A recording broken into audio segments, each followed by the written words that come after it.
A possible union of France and West Germany could help start World War III, which is a scenario I export in this video. A union between the two countries was proposed by the Germans, but France declined. If they had united successfully, how would the Soviet Union react? Let's find out. Both France and Germany would benefit from this union, but they had different motivations behind them calling for a union. The union was proposed in 1950 by the German Chancellor Konrad Adenauer, but why did he want to give up German autonomy and unite with France? His goal was to receive full rights for the still occupied West German state, as he wanted West Germany to be equal to France, Britain and Italy. A Franco-German union would benefit West Germany, as it would also help them better protect themselves from the Soviet Union. Let's keep in mind that this is just 5 years after the most devastating conflict in Europe, the Second World War, which Germany started. Germany was bombed and its industry was destroyed, which crippled the German nation. A union with France would help Germany recover and rebuild faster. France, on the other hand, wanted to build a European power bloc, independent of the United States. This proposal was initiated by Charles de Gaulle, who was the most prominent French politician at the time. Every other French politician rejected the German proposal for a union, except Charles de Gaulle. The French and German public also favored the union between the two countries, as it was seen as the best solution to avoid bloodshed between the two countries in the future. We don't know what a potential union would look like, as there is not enough information online, just a proposal. We can speculate and assume that the union would be more like the European Union that we have today, and in which France and Germany are part of. What we know about the union is that they would have the same currency, with France ditching the franc and Germany ditching the Deutsche Mark.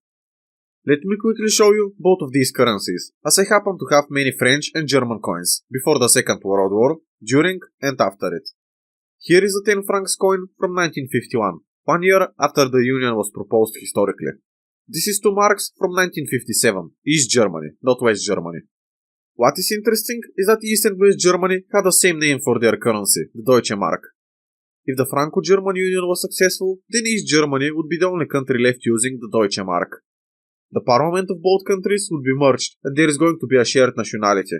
This would mean that on the passports it wouldn't say French or German, but it would say Franco-German.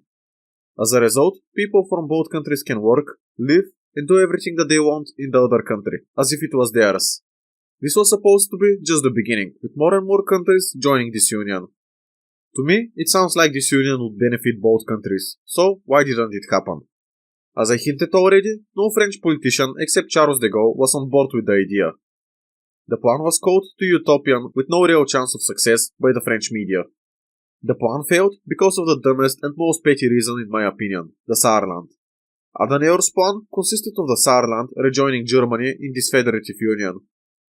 The French were obviously opposed to this idea, as the last time that there was a vote and the Saarland joined Germany, it started a world war. To put that issue into context, France had 42 million residents in the mainland, with West Germany having 51 million. The main disagreement was the Saarland, which had less than 1 million residents. This is about 1% of the population of the possible Franco-German Union, and it was the reason why it didn't succeed.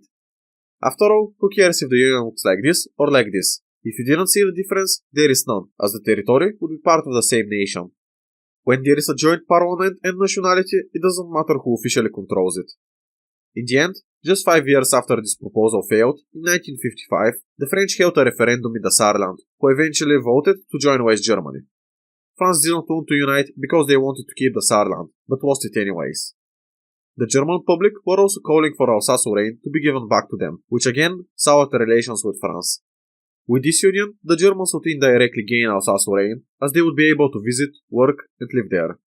Had this problem been presented a bit differently, with West Germany letting go of the Saarland, I think that it's possible for a Franco-German union to happen. But what if France and Germany united? What would happen next? I assume that for them to unite, it's going to take many years of bureaucracy and hard work. Merging the parliament, creating a new constitution most likely, all of these things just take a lot of time. What would happen immediately after this union is created is that the problems between France and Germany would disappear. This would resolve many issues, for example the Alsace-Lorraine issue, the Saarland issue, and the Ruhr issue. France had occupied Europe's most productive coal and steel producing regions. This deprived West Germany of these resources, making them go in debt to acquire some of them. In West Germany, many coal and steel cartels emerged in the post-war world, where they would sell overpriced resources and would undermine competition. Control of the coal fields and the breakup of monopolies in the heavy industry became shared goals for France and Germany.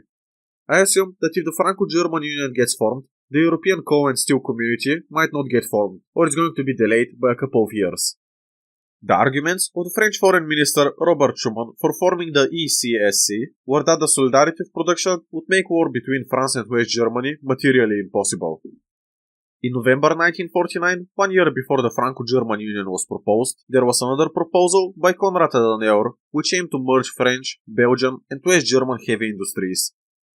This leads me to think that the possible Franco-German Union could expand into Belgium and maybe the whole of the Benelux, as there wouldn't be the European coal and steel community. Another problem that the Franco-German Union would resolve is the question of German rearmament. In 1950, the Korean War proved that Europe needs a defense organization to stand up to the communists to the east. Just a year prior, the Soviet Union successfully tested their own nuclear bomb, making them a nuclear power now. Germany would need to be supported in their rearmament so they can defend themselves against the communist threat. According to estimates, there were 14 army divisions in Western Europe, while there were 180 communist divisions. The Franco-German Union would resolve that problem as well, with Germans being allowed to remilitarize. The Germans would be trusted to wield arms as they're in the same country as France, which means that the Germans wouldn't invade the French. This is a good sign for European stability, as these countries can stand on their own. In this timeline, the United States would have less influence in Europe, but would still form NATO and the same countries would join. We can assume that this action would make the Soviet Union very mad. This is because the Franco-German Union would have a bit less than 100 million people, posing a threat to the Soviet Union. I discussed that the Soviet Union had many times more divisions ready for war with the West, so they might shoot their shot and invade. It's too uncertain if they would invade or not, so I'll split the scenario into two parts. One where the Soviet Union invades the West and another where they don't. The first option, where the Soviet Union invades, would most likely start a nuclear war, as both the Americans and the Soviets had these weapons aimed at each other's capital cities. I cannot predict how nuclear war would look like, so I'll base my scenario on the Soviet plans to invade Western Europe and reach France in just 2 weeks. The idea was to use Soviet nukes tactically. They shouldn't be used on civilian targets, but on industrial complexes and infrastructure.